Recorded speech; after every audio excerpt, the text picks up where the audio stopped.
पण मग सर मी त्याच्यावर स्पष्टीकरण करताना मला हे लागेल ना. ओके, आता येते, आता येत नाही का मग? मग तुम्हाला तसंच वापरावं लागेल. हा, पूर्ण असे क्लिअर दिसत नाही का ते सर? नाही, असे लावून ते थोडं हे दिसतंय म्हणा, पण एवढं बारीक दिसतंय थोडं. चालेल, ओके. मग फुल व्ह्यू करतो, जाऊ दे. ओके. आता दिसतंय का? हा. ओके.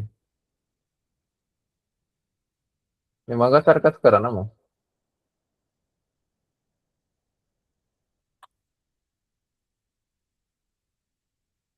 हा, तिथे स्क्रीन फुल करा ना. एक मिनिट हा.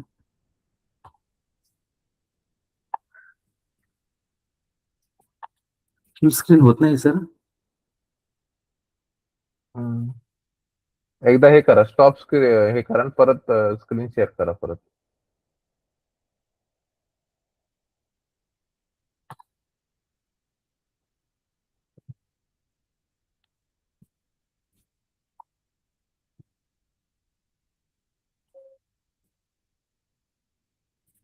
Entire screen.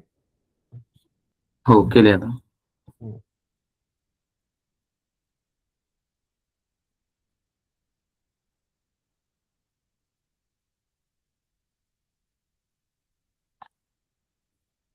दिसतंय का सर? आता साईडचं दिसतंय. इथं फुल नाही होत कधी. हा, हे कट करा. हा. ओके. दिसतंय का आता? ओके. ओके. हा. Good morning all of you. सर्व विद्यार्थ्यांना शुभप्रभात.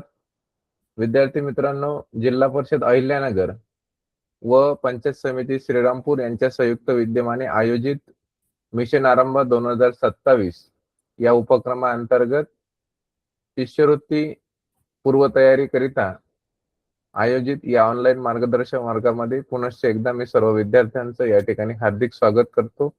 आणि आजच्या आपल्या ऑनलाईन तासिकेमध्ये जिल्हा परिषद प्राथमिक शाळा सोमय्या फॉर्म या शाळेतील शिक्षक आदरणीय प्रकाशजी मांडगे सर हे आपणास बुद्धिमत्ता या विषयाच्या अनुषंगाने वर्गीकरण या घटकाविषयी तो मार्गदर्शन करणार आहेत. तर मी आदरणीय मांडगे सर यांना विनंती करतो की त्यांनी त्यांच्या तासिकेला सुरुवात करावी. सर्वांना गुड मॉर्निंग. आज या ठिकाणी आपण मिशन आरंभ अंतर्गत इयत्ता 4थीच्या विद्यार्थ्यांसाठी ऑनलाईन मार्गदर्शन वर्ग आणि या ऑनलाईन मार्गदर्शन वर्गामध्ये आज माझ्याकडे जो विषय आलेला आहे तो आहे बुद्धिमत्ता चाचणी.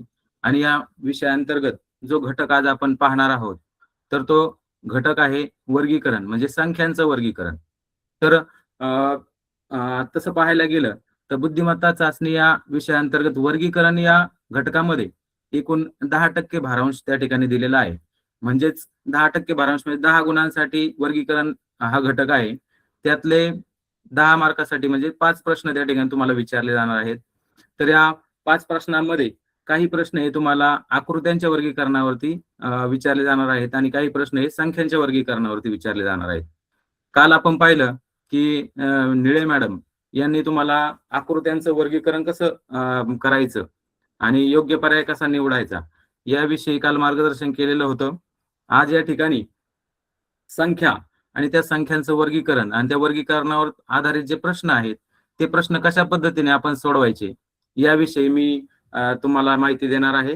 या ठिकाणी आपण तासाला सुरुवात करीत आहोत.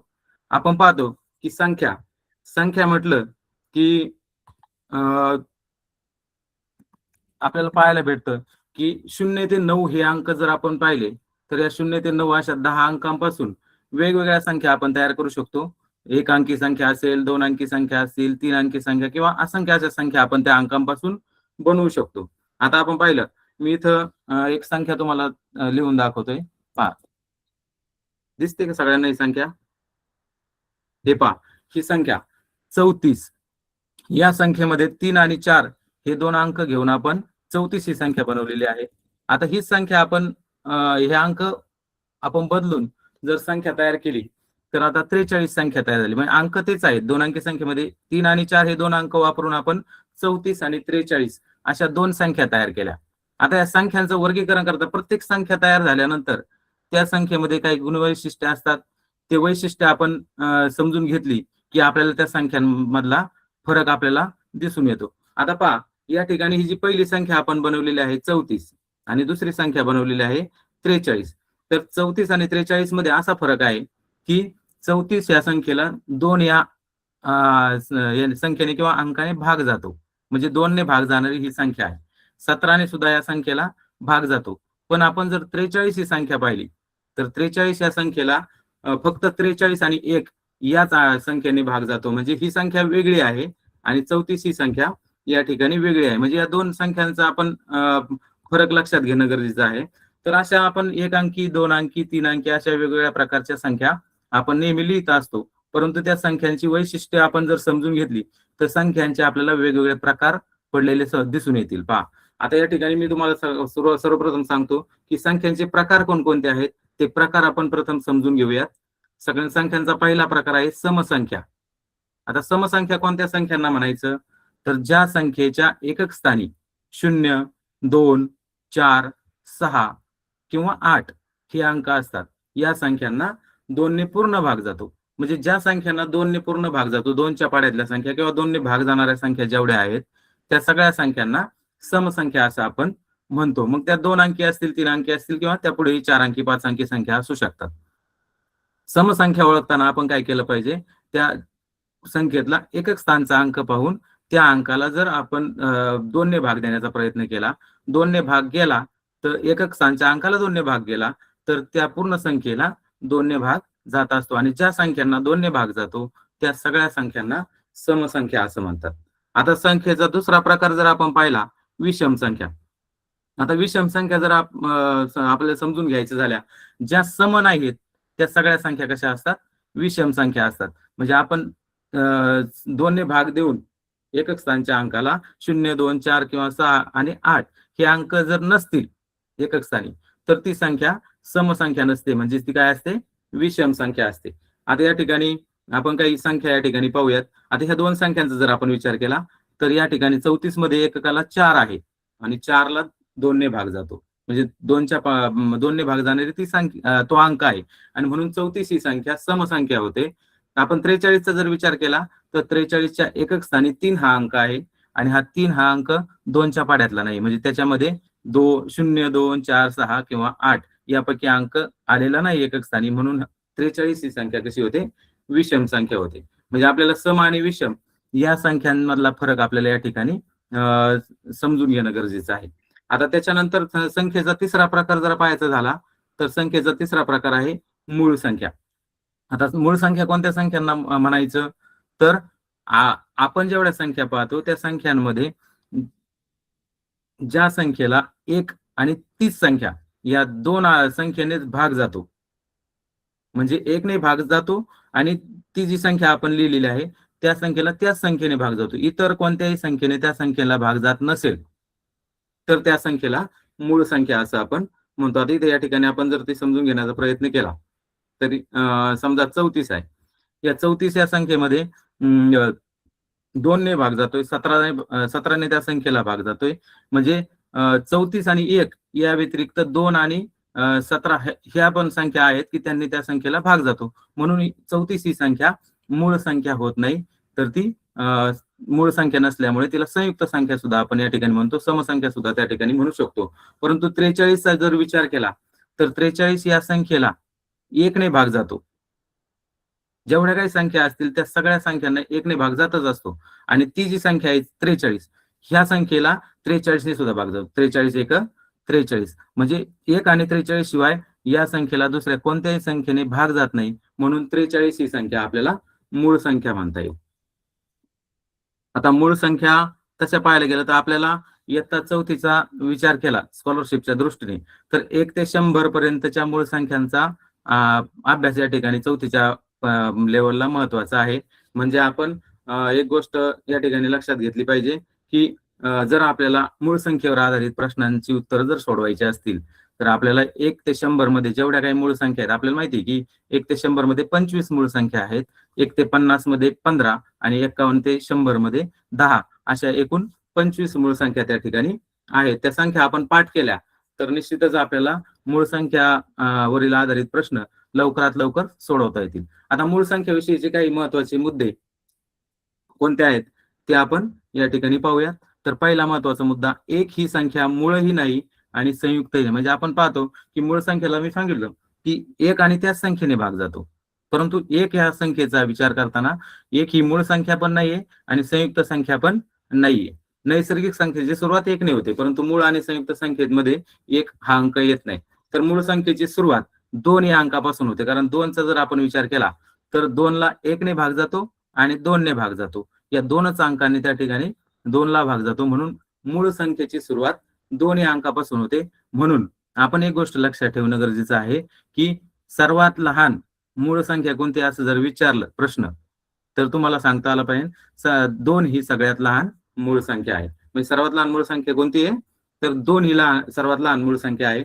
आणि आपण जर 1 ते 100 या संख्यांचा विचार केला तर 1 ते 50 या 50 संख्यांमध्ये एकूण मूळ संख्या आहेत 15 आणि 51 ते 100 या संख्यांचा विचार केला तर 51 ते 100 या संख्यांमध्ये एकूण मूळ संख्या आहेत 10. अशा 1 ते 100 यामध्ये एकूण 25 मूळ संख्या आहेत.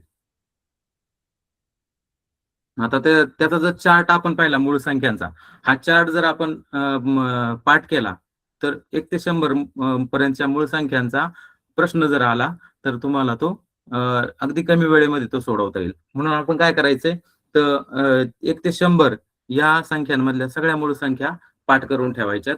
आता जर 10-10चे गट केले, प्रत्येक दशकाचा जर आपण विचार केला तर प्रत्येक दशकामध्ये मूळ संख्या किती आलेल्या आहेत याचा हा चार्ट आपल्याला इथून या ठिकाणी समजून घेता येईल. आपण हे समजून घेऊयात. 1 ते 10 हा जो गट आहे या गटामध्ये 2, 3, 5 आणि 7 या एकूण 4 मूळ संख्या आहेत. पहा इथे 1 ते 10 मध्ये ह्या 4 मूळ संख्या आहेत. 2, 3, 5 आणि 7 अशा एकूण किती संख्या आहेत मूळ संख्या 1 ते 10 मध्ये 4 मूळ संख्या आहेत. 11 ते 20 चा जर आपण विचार केला 11 ते 20 या दशकाचा तर या दशकामध्ये 11, 13, 17 आणि 19 या 4 मूळ संख्या आहेत. एकूण किती मूळ संख्या आहेत या 11 ते 20 मध्ये 4च मूळ संख्या आहेत. आता 21 ते 30 चा जर आपण विचार केला तर या दशकामध्ये 23 आणि 29 या 2 मूळ संख्या आहेत. या मूळ संख्या आपण काय करायच्यात पाठ करून ठेवायच्यात, म्हणजे तुम्हाला त्या मूळ संख्येवरचा प्रश्न अगदी सोप्या पद्धतीने सोडवता येईल. यानंतर 31 ते 40 या दशकाचा जर आपण विचार केला तर 31 ते 40 या दशकामध्ये 31 आणि 37 या 2 मूळ संख्या आहेत. या दशकामध्ये फक्त 2 मूळ संख्या आहेत. 41 ते 50 चा विचार केला तर या 41 ते 50 मध्ये 41, 43 आणि 47 अशा 3 मूळ संख्या आहेत. हा चार्ट समजून घेणं गरजेचं आहे आपल्याला मूळ संख्येच्या बाबतीत. 51 ते 60 या दशकामध्ये 53 आणि 59 या 2 मूळ संख्या आहेत. फक्त या 2 मूळ संख्या आहेत. त्याच्यानंतर 61 ते 70 चा विचार केला तर 61 ते 70 मध्ये 61 आणि 67 या 2 मूळ संख्या आहेत. सर्वांना दिसतंय का पूर्ण स्क्रीन दिसते? हे पहा या 2 मूळ संख्या 61 आणि 67. आता 71 ते 80 या दशकाचा विचार केला तर या दशकामध्ये 71, 73 आणि 79 या 3 मूळ संख्या आहेत. आता मूळ संख्येची संकल्पना तुम्हाला समजलेली असेल की मूळ संख्या मी मगाशीच तुम्हाला सांगितलं की मूळ संख्या अशी संख्या असते का त्या संख्येला 1 आणि 31 संख्या याच्या व्यतिरिक्त दुसऱ्या कोणत्याही संख्येने त्यांना भाग जात नाही. आपण भाग देण्याचा प्रयत्न केला, अवयव पाडण्याचा प्रयत्न केला तर या संख्येचे अवयव सुद्धा त्या ठिकाणी आपल्याला पाडता येत नाही, म्हणून त्यांना मूळ संख्या म्हटलेलं आहे. पहा आता इथे 81 ते 90 या दशकाचा विचार केला तर 81 ते 90 या दशकामध्ये 83 आणि 87 89 83 आणि 89 या 2 मूळ संख्या या ठिकाणी आपल्याला पाहायला भेटतात. 91 ते 100 या संख्यांमध्ये या दशकामध्ये फक्त शेवटच्या दशकामध्ये एकच मूळ संख्या आहे, ती आहे 97. मग आपण जर दशकानुसार जर संख्या लक्षात ठेवल्या तर त्या आपल्याला लक्षात ठेवण्यासाठी सोप्या जातात. मग अशा पद्धतीने हा चार्ट आपण पाहिल्यानंतर आता या ठिकाणी आणखी एक शॉर्ट ट्रिक आपल्याला या ठिकाणी समजून घेता येईल.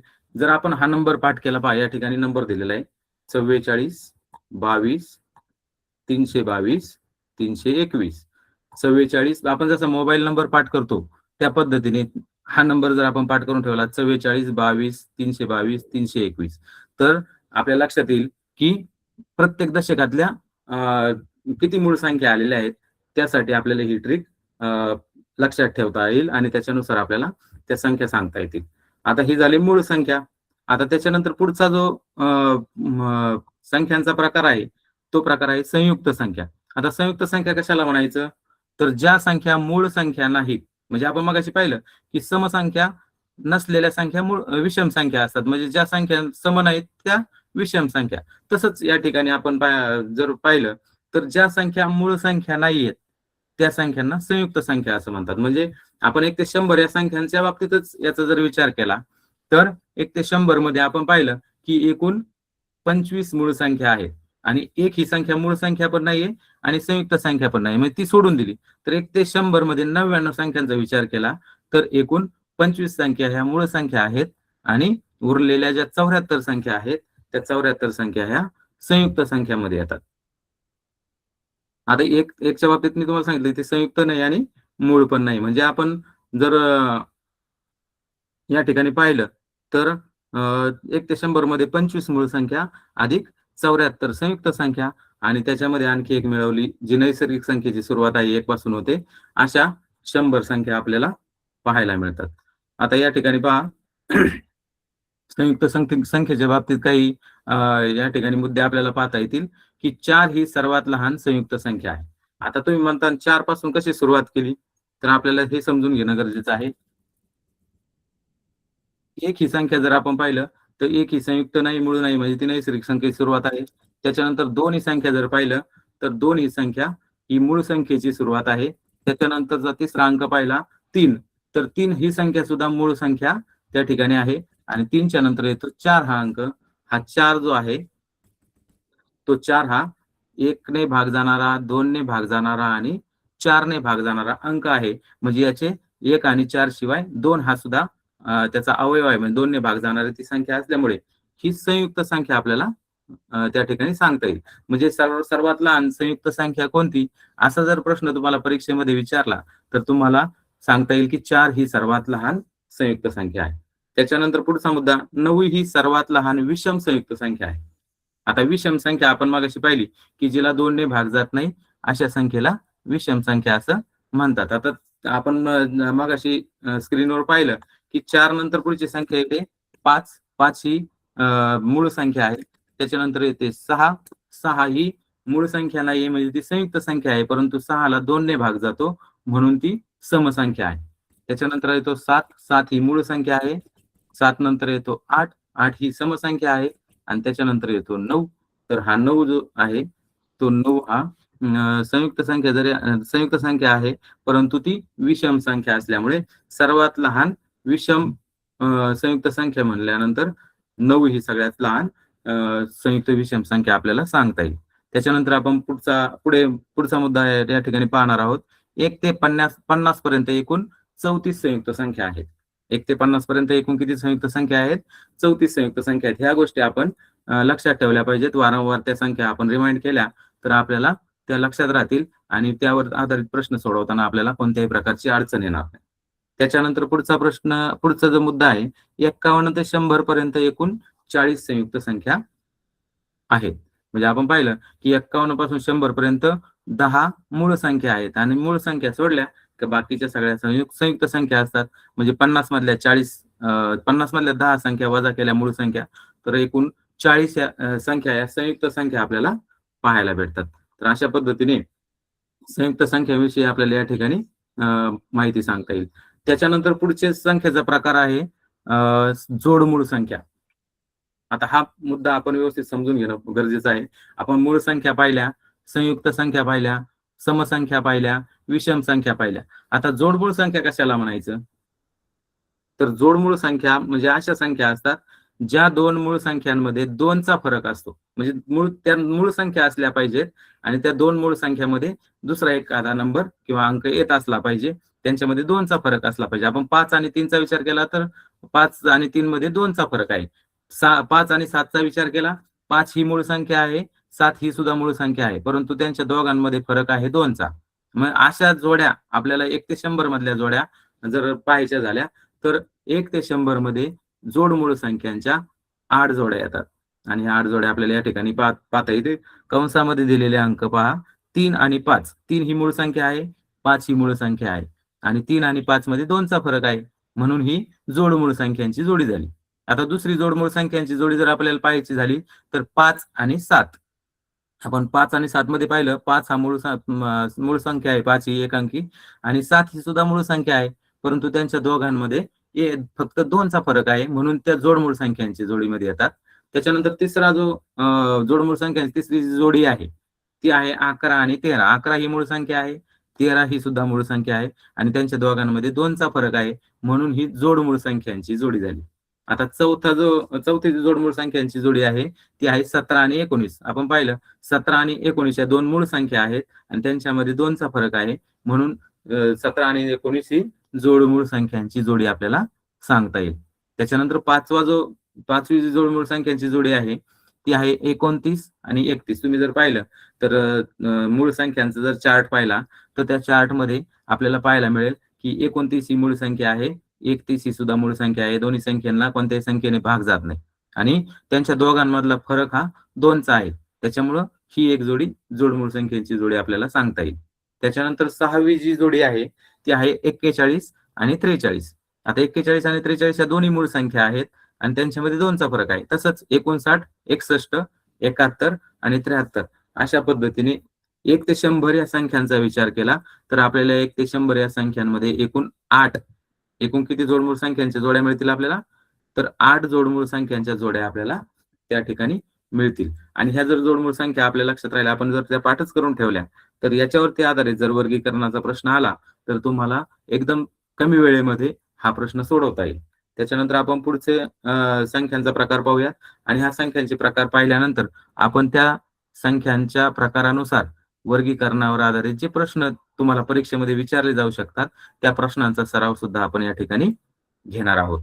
आता पुढची जी संख्यांचा प्रकार आहे तो आहे सहमूळ संख्या.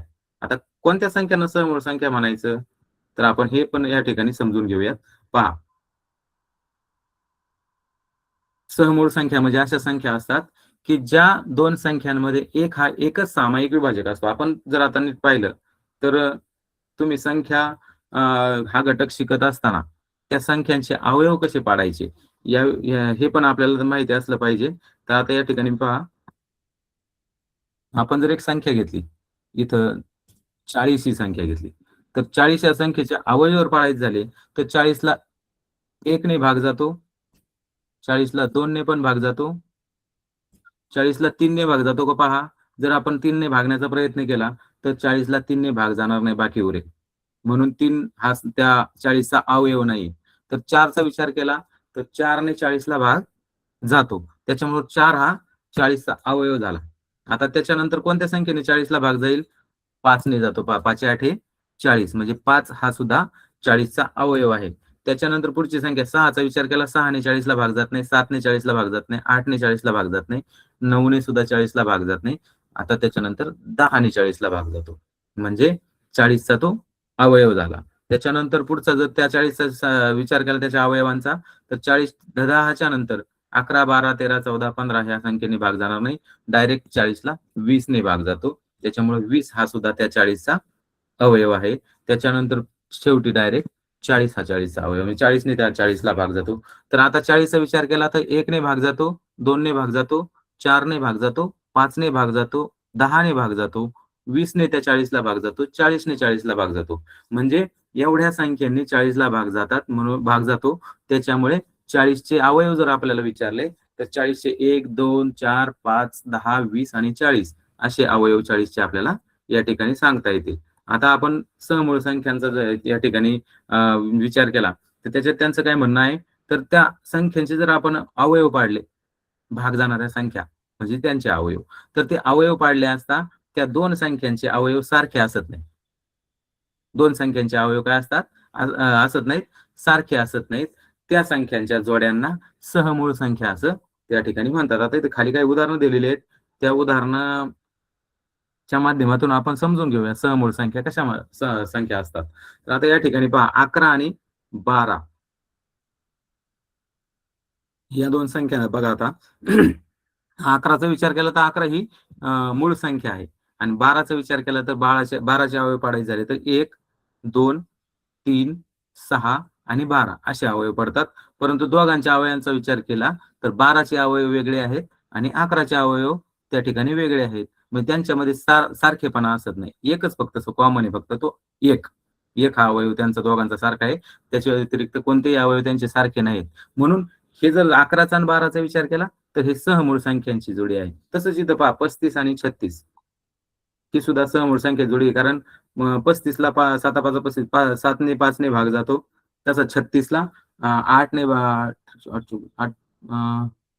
8 ने नाही जात बरं का, 6 ने भाग जातो, 3 ने भाग जातो, 1 ने भाग जातो, 18 ने भाग जातो. पहा म्हणजे याचे अवयव 36चे अवयव वेगळे आहेत आणि 35चे अवयव वेगळे आहेत. 35 7 आणि 5 तसे 36च्या अवयवामध्ये 7 आणि 5 हा अवयव येत नाही. म्हणजे हे दोघांचे अवयव वेगवेगळे असल्यामुळे ही सहमूळ संख्यांची जोडी आहे. आता 99 100 याच्यामध्ये जर तुम्ही विचार केला, आता स्पष्ट करण्यापेक्षा 99चे अवयव वेगळे आहेत आणि 100चे अवयव वेगळे आहेत. पण ह्या तिन्ही संख्यांचा जर तुम्ही विचार केला तर इथं तुमच्या एक गोष्ट लक्षात येईल, 11 आणि 12 म्हणजे 11च्या नंतरची लगतची संख्या आहे 12, 35च्या लगतची संख्या 36 आहे, 99च्या लगतची संख्या 100 आहे. म्हणजे इथे एक गोष्ट लक्षात ठेवण्यासारखी आहे, ती म्हणजे जर सलग दोन संख्या एका याच्यामध्ये घेतल्या, सलग दोन संख्या क्रमाने येणाऱ्या संख्या, दोन संख्या, त्या सगळ्या क्रमाने येणाऱ्या दोन संख्या ह्या सहमूळ संख्यांची जोडीमध्ये त्यांचा समावेश होतो.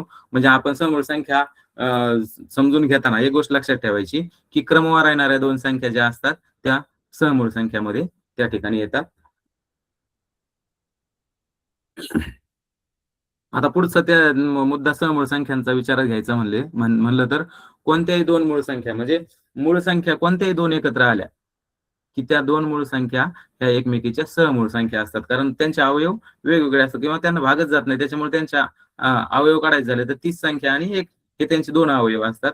आणि त्याच्यामुळे कोणत्याही दोन मूळ संख्यांची जोडी जर एकत्र आली तर त्या दोन मूळ संख्या ह्या सहमूळ संख्याच असतात. ही गोष्ट आपण लक्षात घ्यायची.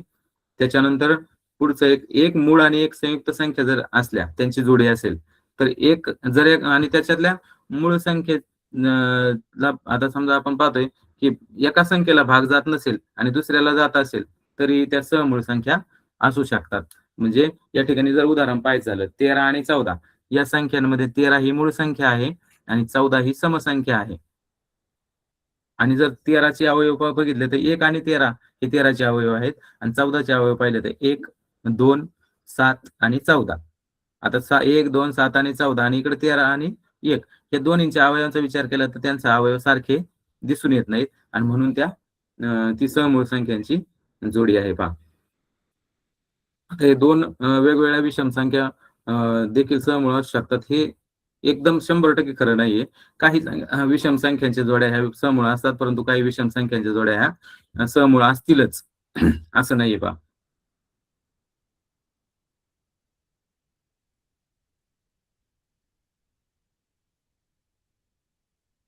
या ठिकाणी पुढचा एक मुद्दा या ठिकाणी सांगितलाय. पहा दोन समसंख्या कधीही सहमूळ नसतात. म्हणजे तुम्हाला जर त्या संख्यांची जोडी दिली आणि त्याच्यामधल्या दोन्ही संख्या जर समसंख्या असतील तर त्या सहमूळ संख्यामध्ये येणार नाही. तिथं पहा 12 आणि 14 याच्यामध्ये 12ला 2 ने भाग जातो आणि 14ला सुद्धा 2 ने भाग जातो. त्याच्यामुळे त्या संख्या सहमूळ संख्या च्या जोडीमध्ये येत नाहीत. 50 या ठिकाणी दोन्ही सारख्या संख्या दिलेल्या त्याच्यामुळे ते घेण्याची गरज नाही. तर समसंख्याचा विचार केला, समजा 20 आणि 30 त्या दोघांमध्ये 2 हा कॉमन फॅक्टर आहे, म्हणजे दोन्ही संख्यांना भाग जातो. त्याच्यामुळे ती समूळ संख्याच्या जोडीमध्ये येऊ शकत नाही. आता एकाच पाड्यातील संख्या, आता पहा इथं 15 आणि 20 या दोन्ही संख्या 5च्या पाड्यातल्या संख्या आहेत. म्हणजे 15चा 5 हा अवयव आहे आणि 20चा सुद्धा 5 हा अवयव आहे. म्हणजे ह्या दोघांचा अवयव एक सोडून दुसरा 5 हा अवयव आहे. त्याच्यामुळं ह्या सहमूळ संख्यांच्या जोडीमध्ये येणार नाहीत. मग सहमूळ संख्या आपण या ठिकाणी समजून घेतल्या. त्याच्यानंतर आता आपल्याला जर पाहायचं झालं तर काही उदाहरणं जर आपण या ठिकाणी उदाहरणं पाहण्यापेक्षा अगोदर आणखी एक मुद्दा त्या ठिकाणी तुम्हाला सांगायचा, संख्यांचा विचार करता आणखी एक प्रकार आहे वर्गसंख्या. आता वर्गसंख्या कोणत्या संख्यांना म्हणायचं तर आता वर्गसंख्या या ठिकाणी समजून घेऊया. हे पहा आता 4 ही संख्या जर घेतली तर 4चा विचार केला तर 2 गुणिले 2 पहा 2 गुणिले 2 म्हणजे 2ला 2 ने गुणल्यानंतर जी संख्या आली तो झाला 2चा वर्ग. असा 3चा वर्ग जर काढायचा झाला तर 3ला 3 ने गुणल्यानंतर किती येतो 9 म्हणजे 9 ही वर्ग संख्या आहे. 4चा वर्ग जर पाहायला गेलं 4 गुणिले 4 बरोबर 16 म्हणजे 16 ही सुद्धा वर्ग संख्या आहे. तर ह्या वर्ग संख्या पण आपल्याला त्या ठिकाणी वर्गीकरणामध्ये महत्वाच्या असतात. त्याच्यामुळे तुम्ही काय करायचे की तुम्हाला जर वर्ग संख्यांच्या वर्गीकरणाचे प्रश्नांचे उत्तर जर बरोबर काढायचे असतील तर तुमचे 1 पासून 25 पर्यंतचे वर्ग तुम्ही पाठ करून ठेवले पाहिजेत. 1चा वर्ग 1, 2चा वर्ग 4, 3चा वर्ग 9, 4चा वर्ग 16, 5चा वर्ग 25, 6चा वर्ग 36, 7चा वर्ग 49. अशा पद्धतीने आपल्याला 25 पर्यंतचे वर्ग आपण पाठ करून ठेवले तर वर्गसंख्यावर येणारे जे प्रश्न आहेत ते तुम्हाला सहजासहजी सोडवता येतील. आता आपण काही उदाहरणं या ठिकाणी पाहणार आहोत. तर संख्यांच्या वर्गीकरणावर कसे प्रश्न विचारले जातात. आता वर्गीकरण म्हणजे काय, आता आपण पाहतो की आपण जर दुकानातून काही वस्तू आणल्या, समजा बाजारात गेलो आणि बाजारातून भाजीपाला, फळं आणि किराणा माल आणला, तर आपण काय करतो घरी आल्यानंतर त्या प्रत्येक पदार्थाचं वर्गीकरण करून ठेवतो. किराणा माल एका बाजूला ठेवतो, भाजीपाला एका बाजूला काढतो, धान्य आणलं असेल तर धान्य एका बाजूला काढतो, फळं आणली असतील तर फळं एका बाजूला ठेवतो. म्हणजे आपण त्या पदार्थांचं जसं वर्गीकरण करतो त्याच पद्धतीने संख्यांचे आपण आतापर्यंत जे प्रकार पाहिले आहेत त्याच्यामध्ये समसंख्या असेल, विषम संख्या असेल, मूळ संख्या असेल, जोडमूळ संख्या असेल, संयुक्त संख्या असेल, त्याचप्रमाणे सहमूळ संख्या असेल, वर्ग संख्या, घन संख्या, हे संख्यांचे जे प्रकार आहेत त्या संख्यांच्या प्रकारानुसार दिलेल्या पर्यायातून वेगळा पर्याय आपल्याला बाजूला काढायचा आहे. तर आता प्रश्नाच्या माध्यमातून आपण हे समजून घेऊया. पहिला प्रश्न जो आहे या ठिकाणी दिलेला, गटात न बसणारे पद ओळखा. आता जे 4 पर्याय तुम्हाला या ठिकाणी स्क्रीनवर दिसत आहेत, एक मिनिट आपण थोडी स्क्रीन मोठी करू म्हणजे तुम्हाला ते व्यवस्थित दिसतील. पहा, हा आता पहा, पहिला पर्याय या ठिकाणी दिलेला आहे 246. आता ही संख्या 246 आपण पाहिली. दुसरी संख्या आहे 682, तिसरी संख्या आहे 842 आणि चौथी संख्या आहे 357. आता तुम्ही जर ह्या चारही संख्यांचा विचार केला तर तुम्ही जर आतापर्यंत ज्या संख्या आपण शिकलो त्या संख्यांमध्ये अशा 3 संख्या असणार आहेत की त्या संख्या एकाच गटातल्या असणार आहेत आणि एक संख्या अशी असणार आहे 4 मधली की ती त्या गटामध्ये नसून दुसऱ्या गटामध्ये ती आपल्याला गेलेली दिसून येईल आणि ही संख्या आपल्याला या ठिकाणी शोधणं गरजेचं आहे. आता आकृत्यांच्या बाबतीत जर आपल्याला वेगळी आकृती शोधायची झाली, वर्गीकरण करायचं झालं, ते सोपं आहे कारण त्या आकृत्या आपल्याला समोर दिसतात, त्यांचं निरीक्षण आपल्याला करता येतं. परंतु या ठिकाणी संख्यांचं वर्गीकरण ज्यावेळेस आपण करतो त्यावेळेस संख्यांचं वर्गीकरण करताना आपल्याला त्या संख्यांचे गुणधर्म समजून घेणं गरजेचं आहे आणि त्या गुणधर्माच्या वेगळेपणानुसार ती संख्या आपल्याला वर्गीकरणात वेगळी काढायची असते. आता इथं 3 संख्या आपण ह्या पहिल्या 3 संख्या पाहिल्या. 246 इथं शेवटी 6 आहे म्हणजे ही समसंख्या आहे. 682 मध्ये शेवटी 2 आलेले आहे एककाला म्हणजे 2च्या पाड्यातली संख्या आहे म्हणजे ही सुद्धा समसंख्या आहे. 842 जर आपण विचार केला तर 842 मध्ये या ठिकाणी एककाला 2 आलेला आहे म्हणजे ती सुद्धा समसंख्या आहे. परंतु आपण जर चौथा पर्याय पाहिला 357 तर हा पर्याय जो आहे या पर्यायामध्ये शेवटी 7 आलेला आहे म्हणजे 7 हा 2च्या पाड्यातला अंक नाही एकक स्थानचा आणि त्याच्यामुळे 357 ही संख्या 2 ने भाग जाणारी संख्या नाही आणि म्हणून 2 ने भाग जाणारी संख्या नसल्यामुळे ती विषम संख्या आहे. मग आपण पर्याय क्रमांक 1, पर्याय क्रमांक 2 आणि पर्याय क्रमांक 3 या 3 पर्यायांमधल्या संख्या समसंख्या असून चौथ्या पर्यायातील संख्या ही विषम संख्या आहे म्हणजे 3 वेगळे निघाले आणि चौथा विषम संख्येचा पर्याय आपल्याला गटात न बसणारा पर्याय म्हणून या ठिकाणी सांगता येईल. म्हणजे 4 हा पर्याय वेगळा पर्याय आहे. आता दुसरा प्रश्न आपण या ठिकाणी पाहूयात. दुसऱ्या प्रश्नामध्ये पण असेच संख्या दिलेल्या आहेत. पहा, 48 पहिला पर्याय, दुसरा पर्याय दिलेला आहे 26, तिसरा पर्याय दिलेला आहे 62 आणि चौथा पर्याय दिलेला आहे 37. आता ह्या 4 संख्यांचं जर तुम्ही व्यवस्थित निरीक्षण केलं तर तुमच्या एक गोष्ट लक्षात येईल की 48 ही समसंख्या आहे कारण त्याच्या एककाला 8 आहे, तो 2च्या पाड्यातला आहे.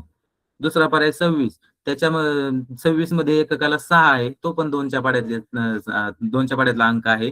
2 ने त्याला भाग जातो म्हणून 26 हा सुद्धा समसंख्येचा पर्याय आहे. त्याच्यातला नंतर तिसरा जो पर्याय आहे 62, त्याच्यामध्ये एककाला 2 आहे, म्हणजे त्याला पण 2 ने भाग जातो, म्हणजे ही समसंख्या आहे. आणि चौथा पर्याय जो जो दिलेला आहे 37, तर हा 37 हा पर्यायामध्ये एककाला 7 आहे, 2च्या पाड्यातला तो अंक नसल्यामुळे ती संख्या समसंख्या होत नाही. आणि म्हणून आपल्याला ह्या 4 संख्यांचा विचार करता 37 ही संख्या वेगळी आहे, कारण ती विषम संख्या आहे. आणि उरलेल्या ह्या 26, 48 आणि 62 ह्या कशा आहेत?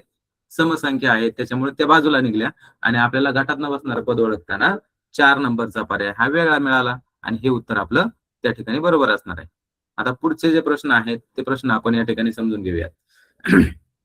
आता तिसरा प्रश्न जो आहे, गटातनं बसणारे पद ओळखा. याच्यामध्ये 4 पर्याय दिले. तुम्ही व्यवस्थित 4 पर्यायांचं निरीक्षण करायचे. त्याच्यातले गुणधर्म लक्षात घ्यायचे आणि मग आपण आपलं उत्तर त्या ठिकाणी काढायचं. आता इथं पहिला जो पर्याय दिलाय 3 गुणिले 4. आता याच्यामध्ये 3 हा मूळ संख्येचा पर्याय आहे, 4 ही वर्ग संख्या आहे आणि 4 ही समसंख्या सुद्धा आहे. आणि 3चा विचार केला तर 3 ही मूळ संख्या पण आहे आणि विषम संख्या पण आहे. आता यांचा दोघांचा गुणाकार करून पाहू आपण. 3 गुणिले 4 किती येतात? 3 चोक 12, म्हणजे यांचा गुणाकार 12. आपण एकदा हे पाहून घेणार. आता दुसरा जो पर्याय आहे तो 6 गुणिले 2, 6 दुने 12. याचं उत्तर सुद्धा 12 आलं. पहिल्याचं उत्तर 12 आलं, दुसऱ्याचं उत्तर त्या ठिकाणी 12 आलेलं आहे. आता तिसरा जो पर्याय आहे 5 गुणिले 5. आता 5चा पाडा 5 पर्यंत म्हणल्यानंतर आपल्याला माहिती आहे 5 5 25, म्हणजे या ठिकाणी यांचा गुणाकार 25 येईल. आणि 8 आणि 2चा गुणाकार किती केला तर 8 दुने 16, म्हणजे आपण यांचा पहिल्याचा गुणाकाराला 12, दुसऱ्याचा गुणाकाराला 12 आणि चौथ्याचा गुणाकाराला 8 दुने 16, म्हणजे त्यांच्या तिघांचा गुणाकार हा समसंख्या आलेला आहे. 12 समसंख्या आहे, पुढच्या दुसऱ्या पर्यायातली 12 समसंख्या आहे आणि चौथ्या पर्यायातली संख्या 16 ही सुद्धा समसंख्या आहे. परंतु 5 आणि 5चा गुणाकार केला असता त्यांचा गुणाकार 25 येतो, पण 25 ही समसंख्या नाही. 25 ही कशी संख्या आहे? विषम संख्या आहे. त्याच्यामुळं आपल्याला वेगळी संख्या शोधताना 5 गुणिले 5 हा पर्याय वेगळा आहे आणि तो पर्याय आपल्याला वर्गीकरणात बाजूला काढता येईल आणि ते उत्तर आपलं त्या ठिकाणी असणार आहे. आता विषम संख्यांच्या बाबतीत जर आपण प्रश्न सोडवण्याचा प्रयत्न केला तर त्याच्यामध्ये आता आपल्याला याच्यातले 3 पर्याय असे असतील की ते सम असतील आणि एक पर्याय विषम असेल, किंवा असं असेल 3 पर्याय समचे असतील आणि एक पर्याय विषमचा असेल, तो वेगळा निघेल. आता इथं पहा 43 मध्ये 3 आहे, ती विषम संख्या आहे. 69 मध्ये 9 एककाला आलेला आहे. आपण पाहिलं की 1, 3, 5, 7, 9 हे अंक एककाला असले का त्या विषम संख्या असतात. आणि 0, 2, 4, 6, 8 हे अंक जर एककाला असतील तर त्या समसंख्या असतात. मग आता इथे एककाला 3 आहे, ती विषम संख्या.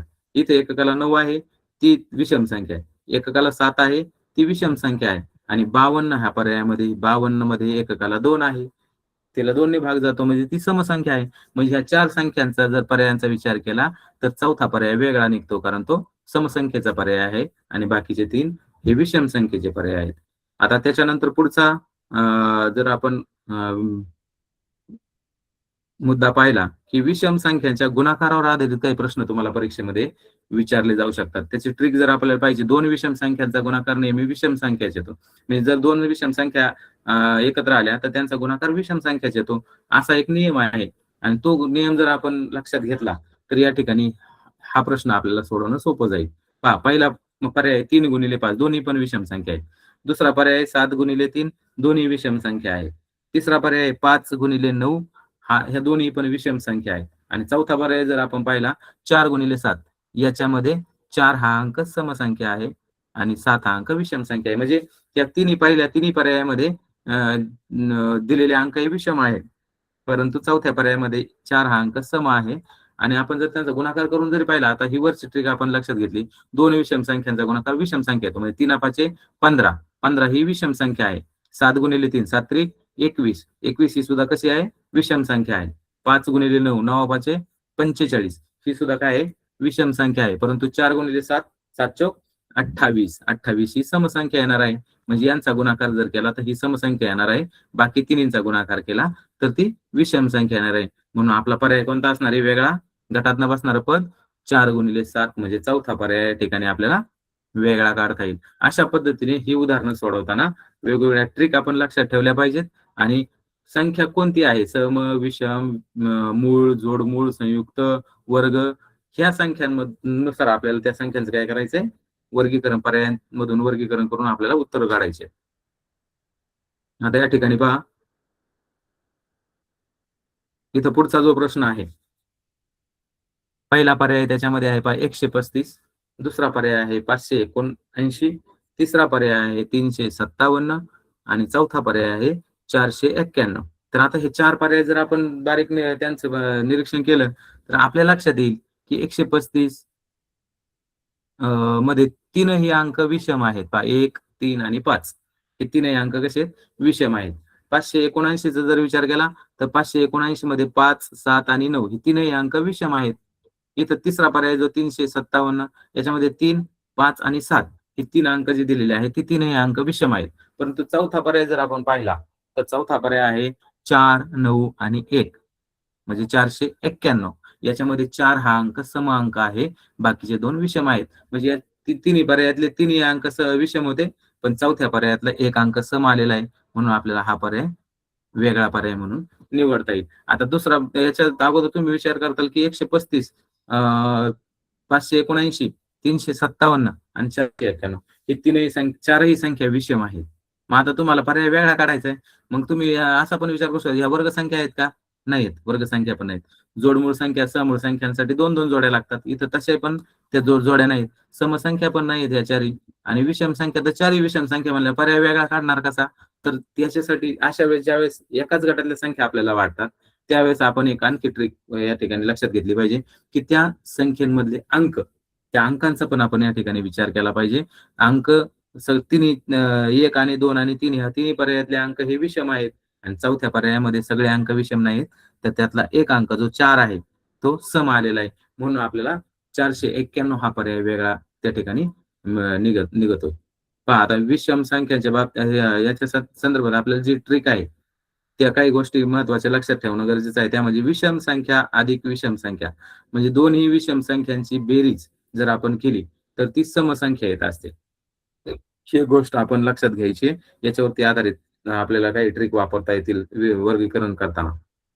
दुसरा मुद्दा, विषम संख्या गुणिले विषम संख्या म्हणजे दोन विषम संख्यांचा गुणाकार नेहमी विषमच येतो, तो कधीही सम येत नाही. कितीही संख्या तुम्ही घ्यावी, एक विषम संख्या घ्या, दुसरी विषम संख्या घ्या, दोन्ही संख्यांचा गुणाकार करून पहा, तुम्हाला कधीही उत्तर हे समसंख्या येणार नाही, ती विषम संख्याच येणार.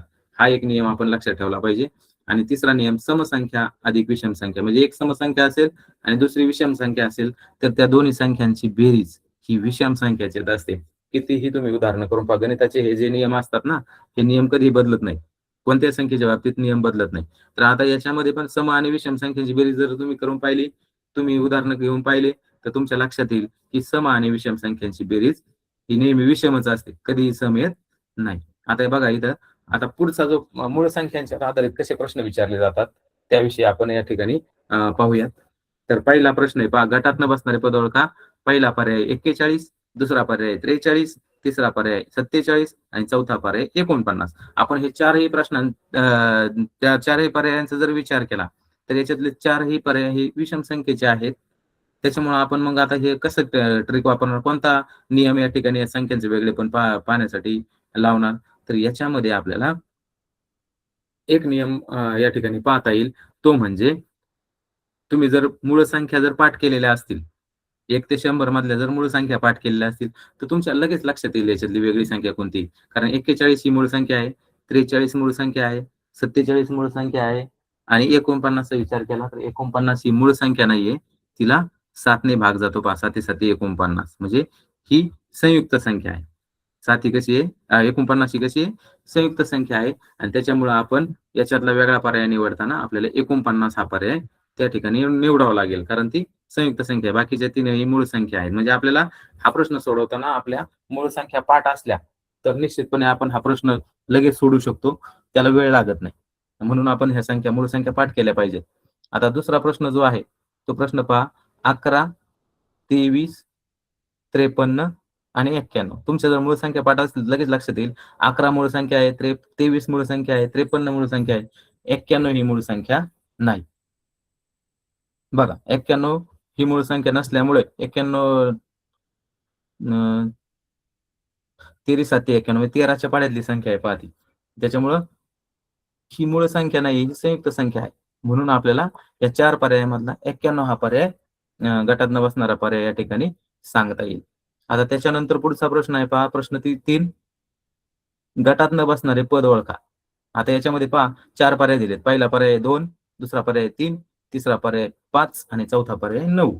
आता ह्याच्यात जर आपण पाहिलं तर ह्या तिन्ही एक अंकी संख्या आहेत आणि एक अंकी संख्या 1 ते 10 मधल्या मूळ संख्या तुमच्या जर पाठ असतील तर 2 ही सर्वात लहान मूळ संख्या आहे, 3 ही सुद्धा मूळ संख्या आहे, 5 ही सुद्धा मूळ संख्या आहे आणि मग राहिलेला पर्याय जो चौथा आहे 9 ही मूळ संख्या नाही, कारण त्याला 3 ने भाग जातो. 3 त्रिक 9 म्हणल्यावर जो चौथा पर्याय आहे तो गटात न बसणारा पर्याय या ठिकाणी आपल्याला सांगता येईल, कारण ती वर्ग संख्या पण आहे. 9 हा 3चा वर्ग आहे, 3 त्रिक 9 म्हणजे ही वर्ग संख्या आहे, बाकीच्या मूळ संख्या आहेत.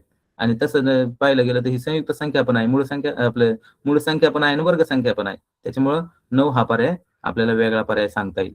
त्याच्यानंतर पहा प्रश्न चौथा जो आहे तो आपल्याला कसा सोडवता येईल, त्यातली वेगळी संख्या आपल्याला कशी हे करायची.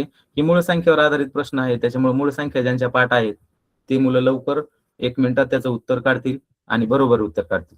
पहा 59 पहिला पर्याय, दुसरा पर्याय 69, तिसरा पर्याय आहे 79 आणि चौथा पर्याय आहे 89. आता हे 4 पर्यायांचा जर बारीक विचार केला तर 59, 79, 89 हे 3 पर्याय जे आहेत ते मूळ संख्यांचे पर्याय आहेत, त्यांना कोणत्याही संख्येने भाग जात नाही. परंतु आपण जर दुसरा पर्याय जो आहे 69 या पर्यायाचा जर विचार केला तर ह्या 69ला 3 ने भाग जाणार आहे. पहा 3 दुने 6 आणि 3 त्रिक 9 म्हणजे ही 3 ने भाग जाणारी संख्या असल्यामुळे गटात न बसणारा पर्याय 69 होईल. आता ह्या संख्यांचा आणखी एक आपल्याला महत्वाची गोष्ट, जर भाग जाणाऱ्या संख्या जर आपल्याला समजून घ्यायच्या झाल्या तर आपल्याला अंक त्या कसोट्या पाठ पाहिजे. 3 ची कसोटी, 4 ची कसोटी, 5 ची कसोटी, 7 ची कसोटी, 9 ची कसोटी, 10 ची कसोटी, अशा ज्या भाग जाणाऱ्या संख्या शोधण्यासाठी ज्या कसोट्या आपण वापरतो त्या कसोट्या आपल्या पाठ असल्या पाहिजे. 2 ची कसोटी सगळ्यांना माहित असली पाहिजे की 2 च्या कसोटीमध्ये काय आहे की समसंख्या ह्या जेवढ्या काही समसंख्या आहेत त्या सगळ्या समसंख्यांना 2 ने भाग जातो.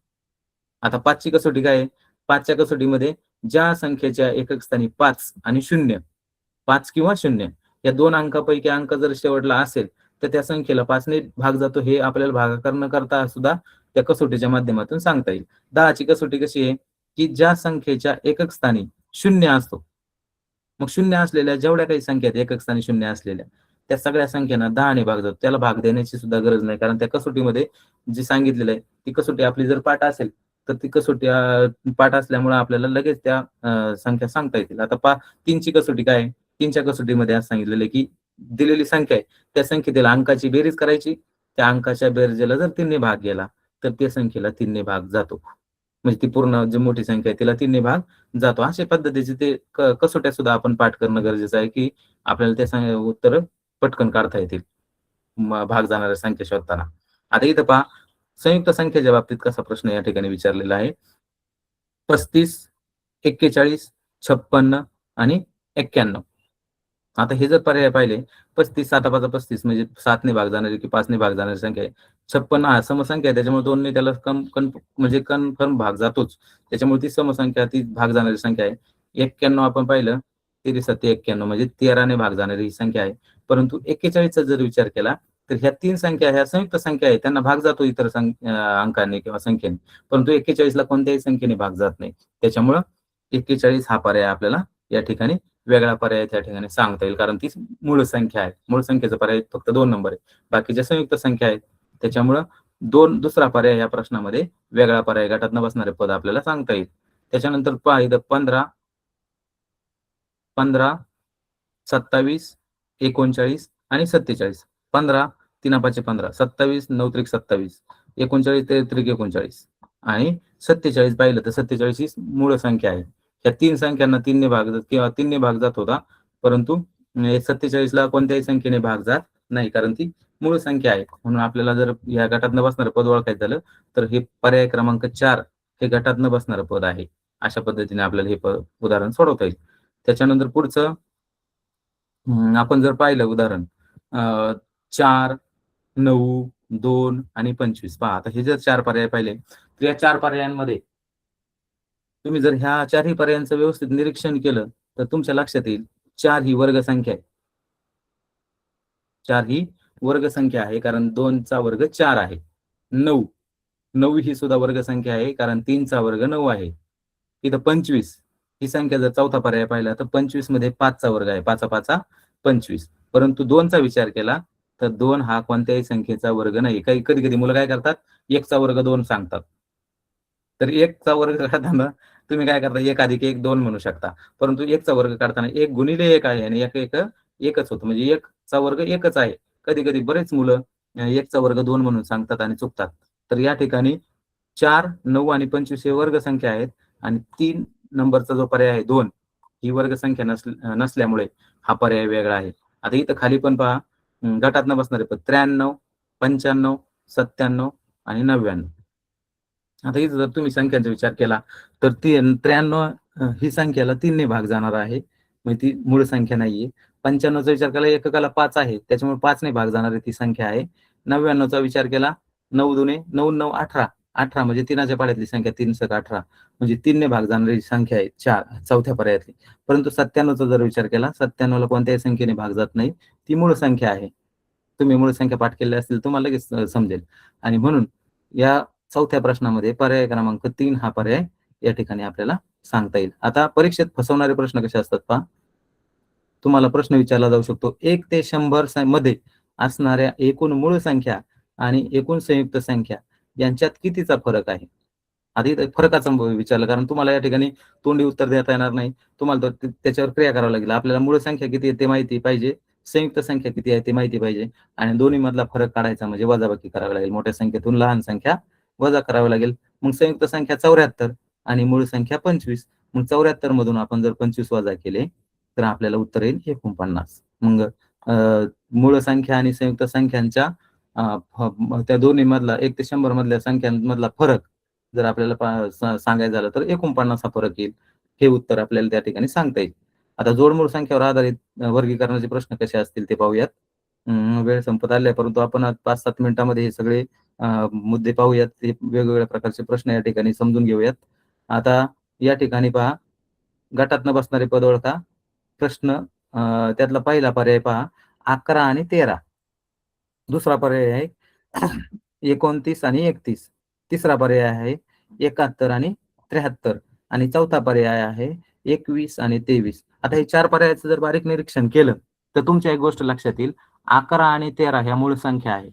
29 आणि 31 ह्या पण मूळ संख्या आहेत. 71 आणि 73 या पण मूळ संख्या आहेत आणि त्यांच्यामध्ये 2चा फरक आहे. आणि आपण मागाशी बघितलं होतं की जोडमूळ संख्या कोणाला म्हणायचं, की ज्या संख्या मूळ संख्या असतील आणि त्यांच्यामध्ये 2चा फरक असेल. तर ह्या 3 पर्याय जर पाहिले, पहिला, दुसरा आणि तिसरा, या तिन्ही पर्यायामध्ये जोडमूळ संख्यांची जोड्या त्या ठिकाणी दिलेल्या आहेत. परंतु चौथा जर पर्याय पाहिला तर आपल्या लक्षात येईल की चौथ्या पर्यायामध्ये 21 आणि 23 दिलेले आहे. 23 ही मूळ संख्या आहे, परंतु 21 मूळ संख्या नाही, कारण 21ला 3 ने भाग जातो, 7 ने भाग जातो. त्याच्यामुळे ही संयुक्त संख्या झाली. म्हणजे ह्या 4 पर्यायामध्ये दिलेल्या जोड्या ह्या पहिले 3 पर्याय जोडमूळ संख्येचे होते, परंतु चौथा पर्याय जोडमूळ संख्येचा नसल्यामुळे तो वेगळा आहे.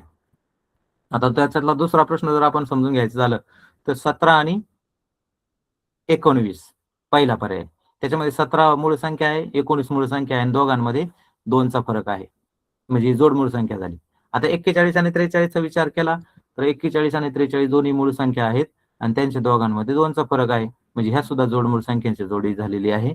तिसरा पर्याय पाहिला, 59 आणि 61 या दोन्ही संख्या मूळ संख्या आहेत आणि त्यांच्यामध्ये 2चा फरक आहे, म्हणजे ही सुद्धा जोडमूळ संख्यांची जोडी आहे. परंतु चौथा जर पर्याय पाहिला, 5 आणि 11 ह्या दोन्ही मूळ संख्या आहेत, परंतु त्या जोडमूळ संख्या नाहीत, कारण त्यांच्यामध्ये 2चा फरक नाही. 5 आणि 11 मध्ये 6चा फरक आहे पहा. त्याच्यामुळं ही जोडमूळ संख्यांची जोडी नसल्यामुळे हे पर्याय वेगळा आपल्याला सांगता त्या ठिकाणी येईल. आता तिसरा प्रश्न या ठिकाणी जर आपण पाहायचा झाला तर गटात न बसणारे पद ओळखा आणि याच्यामध्ये पर्याय दिले 3 आणि 5, 5 आणि 7, 13 आणि 17, 59 आणि 61. जर ह्या पर्यायांचा जर आपण विचार केला, 3, 5 2चा फरक आणि दोन्ही मूळ संख्या, 5 आणि 7 दोन्ही मूळ संख्या आणि 2चा फरक, 59 आणि 61 याच्यामध्ये सुद्धा 2चा फरक आहे, परंतु 13 आणि 17 ह्या दोन्ही मूळ संख्या आहेत, परंतु त्यांच्यामध्ये 2चा फरक नाही तर 4चा फरक आहे, म्हणून ही जोडमूळ संख्यांची जोडी होणार नाही. म्हणजे गटातनं बसणारं पद जर आपल्याला पाहायचं झालं तर याच्यामध्ये पर्याय क्रमांक 3 हे गटातनं बसणारं पद या ठिकाणी आपल्याला सांगता येईल. आता चौथा जो प्रश्न आहे, गटातनं बसणारे पद ओळखा. 1, 8 आणि 9. दुसरा पर्याय दिला 11 आणि 13. तिसरा पर्याय 29 आणि 31 आणि चौथा पर्याय दिलाय 41 आणि 43. या चारही पर्यायांचा विचार केला तर 11, 13 ही जोडमूळ संख्यांची जोडी आहे. 41, 43 जोडमूळ संख्या आहे. 29, 31 जोडमूळ संख्या आहे. परंतु 8 आणि 9 ह्या क्रमाने येणाऱ्या संख्या आहे. त्यातली एक समसंख्या आहे, दुसरी संयुक्त संख्या आहे. म्हणजे आपल्याला वेगळा पर्याय कोणता सांगता येईल? पर्याय क्रमांक 1, 8 आणि 9. बाकीच्या 3 जोडमूळ संख्या असणार आहेत. आता परीक्षेत विचारले जाणारे इतर महत्त्वाचे प्रश्न कोणते आहेत पहा.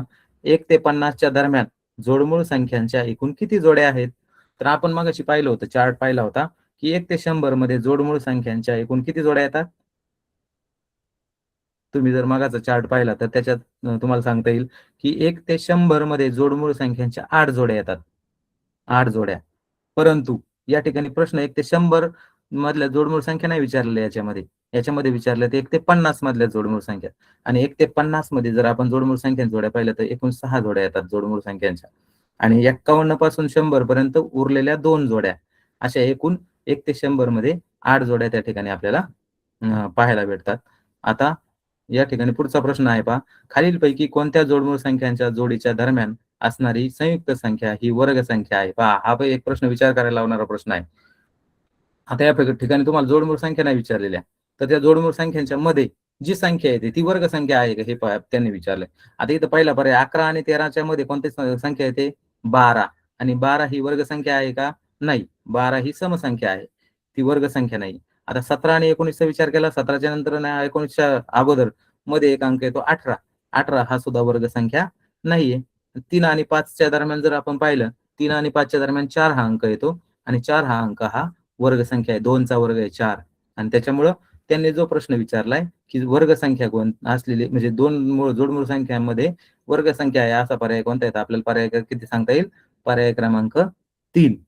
आणि चौथा पर्यायचं पण आपण एक आता इथं उत्तर मिळालेलं आपल्याला, परंतु चौथा एक चेक करायचं झालं. 5 आणि 7 मध्ये 6 आलेला आहे आणि 6 ही वर्ग संख्या नाहीये. त्याच्यामुळं आपला पर्याय 3 हा बरोबर आहे.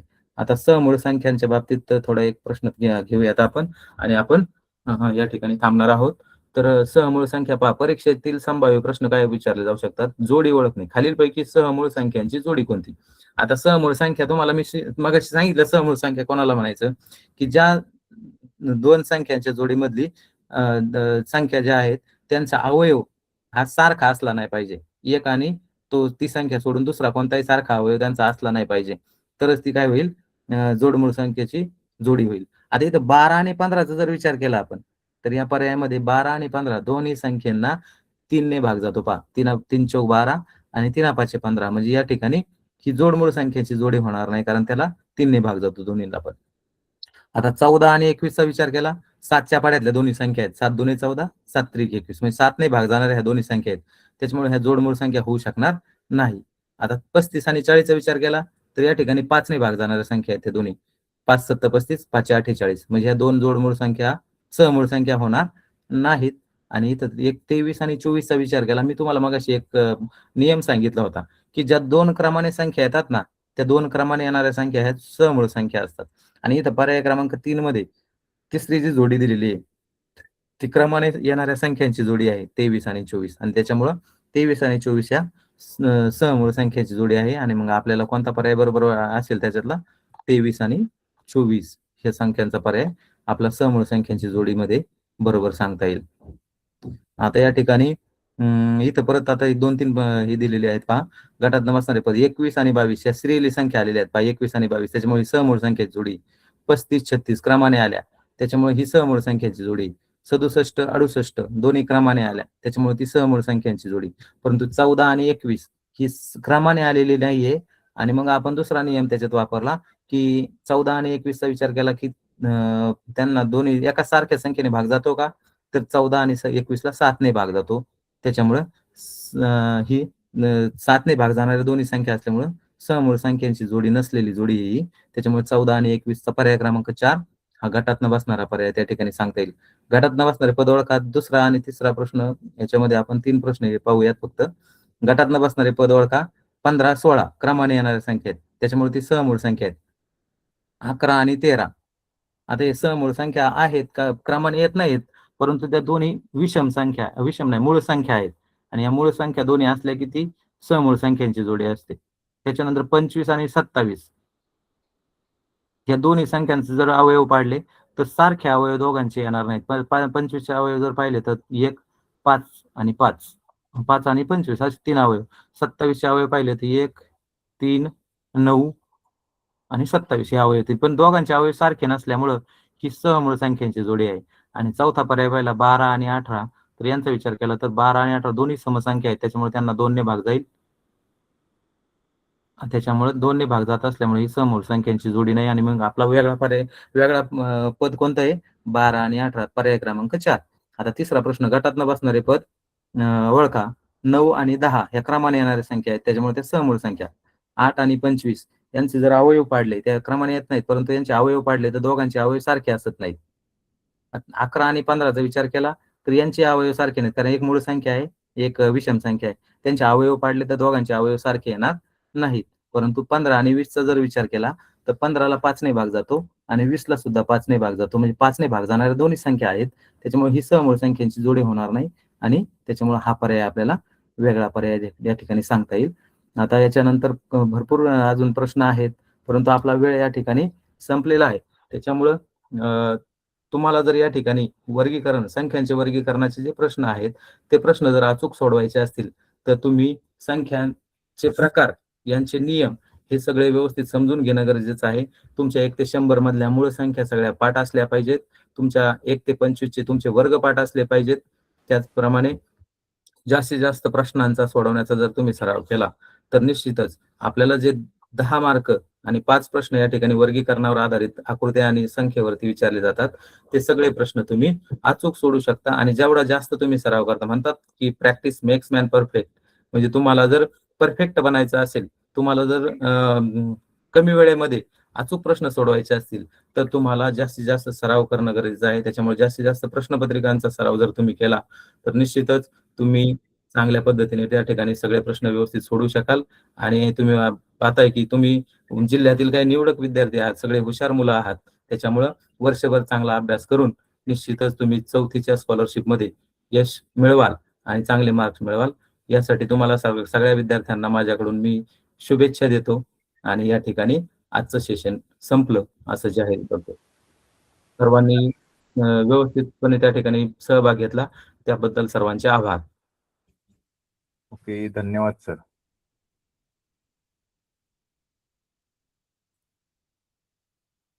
करायचं बंद सर? हो हो. आजच्या ऑनलाईन मार्गदर्शन वर्गामध्ये आदरणीय प्रकाशजी मांडगे सर यांनी अतिशय छान पद्धतीने वेगवेगळ्या क्लुप्त्या आणि सूत्रांचा वापर करून आपणास जो संख्या घटक शिकवला त्याबद्दल सरांचं पंचायत समिती श्रीरामपूर यांच्या वतीने मनपूर्वक आभार. विद्यार्थी मित्रांनो, आपण या ठिकाणी आता थांबूया आणि पुन्हा उद्या भेटूया एका नवीन घटकासह. तोपर्यंत सर्वांना शुभ दिन, गुड डे. पुन्हा भेटूया उद्या सकाळी 7 वाजता.